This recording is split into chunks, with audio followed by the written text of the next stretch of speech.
70 suicide drones poured in like rain, each carrying high explosive warheads aimed at trenches and bunkers. This was no patrol. It was a division-level armored strike, a move designed to punch open the western gate of Donetsk and threaten Ukraine's entire defensive line. In seconds, the calm would shatter, and what followed would become a lesson in modern warfare. The Russian column rolled forward with confidence, steel tracks grinding into the soil, turrets scanning left and right. For 3 flawless minutes, it looked unstoppable rows of armor moving like a hammer about to swing. But Ukraine had no intention of meeting that hammer head-on. Instead, they prepared the ground itself to strike back. In the days before the attack, combat engineers from Ukraine's 93rd Mechanized Brigade had transformed 3 square miles of farmland into a trap. More than 4,200 anti-tank mines were hidden beneath wheat fields, under fake tire tracks, even along paths that looked like safe escape lanes.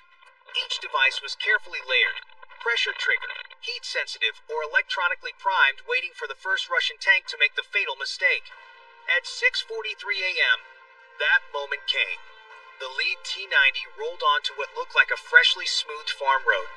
From above, it appeared untouched, nothing more than dirt and dust. On the ground, it was a kill zone. The explosion ripped the tank apart, hurling its turret more than 100 feet into the air and slamming it into a nearby trench line. The shockwave disabled communications in the vehicles behind it, and chaos spread instantly. Russian crews tried to maneuver out, but every turn led to another buried charge. Within seconds, the perfect formation dissolved into smoke and fire. What had seemed like a decisive armored thrust was already unraveling one detonation at a time. The first blast was only the beginning. As the lead tank vanished in fire, Ukrainian drone operators tightened their grip on the kill zone. From concealed basements miles away, they guided small quadcopters low across the smoke, eyes locked on Russian armor. With a flick of a switch, one operator triggered a buried secondary mine, its blast tearing through a BTR packed with squad leaders. Another drone dove directly into the communications vehicle at the center of the column, its shaped charge flipping the truck like a toy. Suddenly, Russian command was blind and leaderless. Panic surged through the formation. Tank crews jammed their throttles, desperate to escape the minefield. Drivers spotted narrow, flat corridors in the fields, lanes that looked like safe exits carved into the earth. They raced toward them, unaware those very corridors were bait. Ukrainian engineers had wired them with delayed pressure mines, designed to hold back until the 3rd or 4th vehicle passed. One by one, the first tanks made it through, giving the illusion of safety. But when the next track giant crossed, the ground erupted. Flames and steel consumed the escape lanes, transforming them into corridors of fire. Within minutes, the farmland was a furnace. Russian armor that had advanced in perfect symmetry now burned in crooked lines, turrets twisted, hatches blasted open. Columns of black smoke climbed hundreds of feet into the morning sky, marking the graveyard of the mechanized assault. Infantry poured out of their carriers, stumbling through wheat fields turned into killing grounds. Some tried to regroup, others simply ran, clutching rifles against the roar of detonations that came from every direction. From above, Ukrainian drones circled like vultures, recording every strike in real time. Operators calmly marked targets, counting the seconds between explosions, waiting for the next vehicle to fall into the trap. In less than 10 minutes, what had begun as a bold armored push was already a nightmare of smoke, twisted metal, and scattered men. And just as the Russians thought they had seen the worst, the ground itself fell silent again, only to be replaced by a deeper, heavier sound rolling in from the distance. The guns of Ukraine's artillery were about to speak. The chaos from the mines and drones had barely settled when a new sound rolled across the fields. A deep, measured thunder that carried farther than the smoke. It wasn't random fire. It was the beginning of a pre-planned strike, weeks in the making. From dug-in positions nearly 7.5 miles to the west, American-supplied M777 155mm howitzers of the Ukrainian artillery opened up, unleashing the full weight of their batteries. This was not suppression fire, not a hasty response. It was a kill box, mapped in detail long before the first Russian track touched the ground. Every inch of the field had been registered, coordinates locked into fire control systems, waiting only for the order to execute. Now, with the Russian column funneled into the trap, the order came. Shells whistled overhead, the sound stretching seconds longer than any soldier wanted to hear. Then came the impacts. Entire lines of wheat and soil erupted into fireballs, each explosion punching holes through armor plating, flipping vehicles onto their sides, scattering crews into the dirt. The ground shook under the concussions, a steady rhythm like a drumbeat of destruction. Overhead, Ukrainian reconnaissance drones hovered just high enough to avoid small arms fire, relaying live footage to artillery commanders. Every adjustment was made in real time. 10 yards left, 5 yards short. Walk the fire down the column. What looked chaotic from below was, in reality, the product of cold precision. Inside the kill box, there was no safety. Tanks that had survived the mines now found themselves bracketed by shell bursts. Infantry who had fled their carriers were torn apart by shrapnel or forced flat into the soil, their rifles useless against an invisible enemy miles away. Attempts to return fire failed, their forward observers gone, their radios silent, their command structure already shredded by earlier drone strikes. Each minute brought a new barrage, shells timed in intervals to keep Russian crews disoriented and off balance. Some tanks tried to reverse out, only to back into burning wrecks. Fuel trucks detonated under the shock, spraying flames across the fields. For the men trapped inside the cauldron, it was less a battle than a slow-motion catastrophe. Above it all, Ukrainian drone pilots watched calmly, marking new coordinates with steady voices, timing detonations like clockwork. The battlefield was no longer moving. It was collapsing inward, shaped and crushed by firepower designed for this very moment. And while the artillery thundered on, another layer of the trap was about to unfold because Ukraine's infantry had yet to enter the fight. The artillery fire faded into echoes, leaving only smoke, shattered armor, and the ringing silence of a battlefield stunned by destruction. For a moment, it seemed as though the storm had passed, but that was only the signal for the next phase.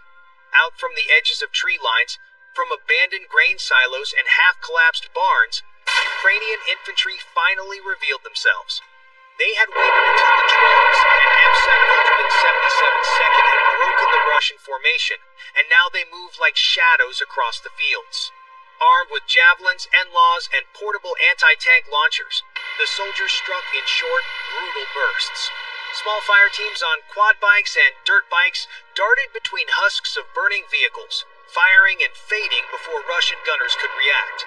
Each shot was chosen with surgical precision side armor, rear hatches, fuel tanks left exposed in the chaos. Tanks that had survived mines and artillery now found themselves stalked by hunters they could barely see. The sound of a squad popped up from the culvert, launching a missile that split a BTR in half. Seconds later, the team was gone, swallowed back into cover before the Russians could respond. From the north, another fire team fired 2 javelins in tandem, their trails carving through the haze before slamming into a pair of T-92 trying to regroup. The tanks burned where they stood, their crews scrambling for cover that didn't exist. What made the assault more devastating was its rhythm. Ukrainian fighters never stayed in one place more than a heartbeat.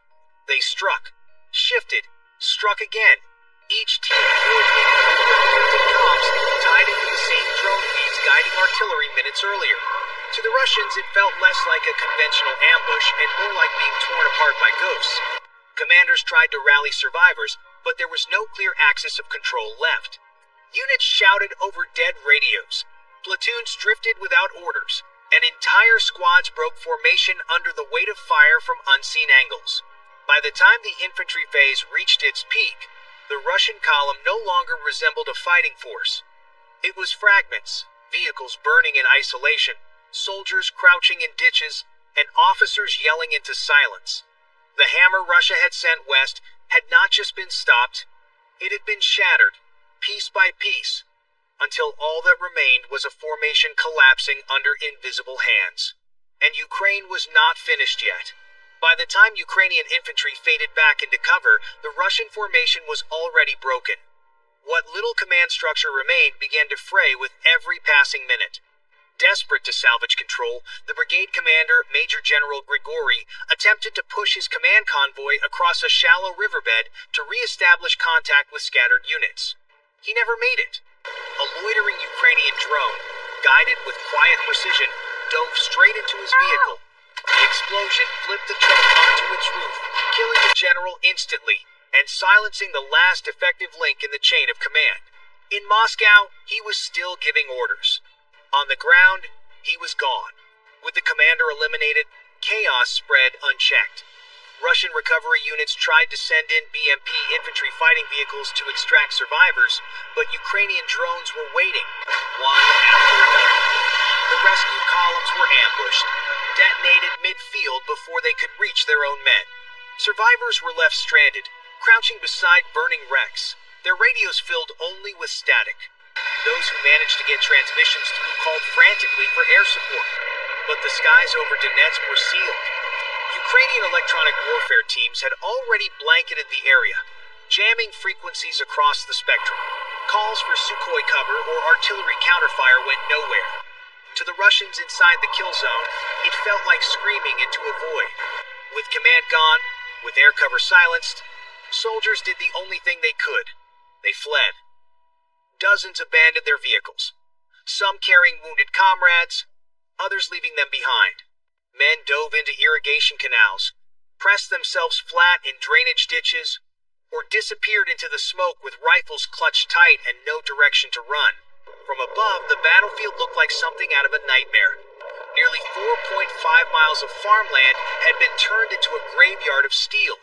Charred hulks of tanks stretched in lines that once looked like order, now nothing but wreckage.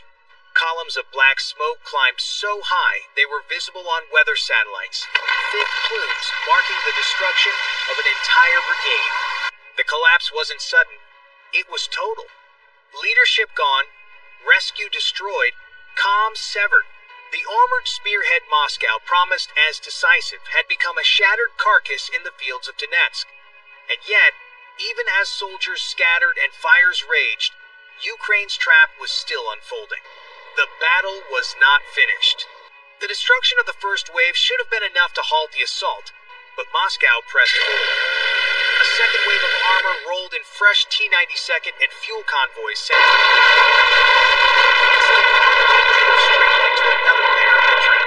Ukrainian operators released Switchblade drones from hidden launch points, sending them diving low into the armored column. One fuel truck took a direct hit.